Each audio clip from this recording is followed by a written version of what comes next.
the government didn't want, doesn't need, but now has. The problem now for Malcolm Turnbull and Scott Morrison is that they and others made too many denials, too many strange things have been said. Things like this.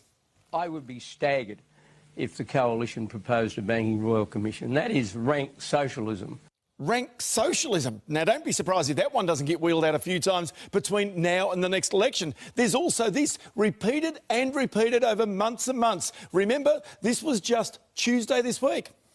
We have made it very clear that we are not going to establish a royal commission, and the reason for that is simply because we want to get on with the job now. Let me tell you, if we had set up a royal commission into banks 2 years ago, none of the reforms that we have undertaken would have been able to be achieved.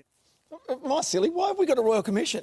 But we've got one into our banks, superannuation funds and financial services. We got it because of politics, so that the government didn't lose control of the process or the House of Parliament. The super funds, I've got to tell you, are seething. They've been dragged into this with the banks as well. Now consider what credit ratings agency Standard & Poor's told me last night. It says Australia has among the best bank regulation in the world's best.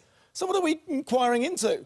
Well, your weekend reading is the terms and references of that Royal Commission. It won't take long. The government clearly didn't have much time to write it. Now, broadly, it'll investigate any misconduct by financial services companies or their officers. But this can't cut across existing investigations. It'll also look at the performance of regulators as well. It'll broadly look at bank culture and whether existing laws are adequate. But to me, the way it's written, the way it looks, do not be surprised in 12 months' time if the whole thing gets a complete bill of health. Waste of money.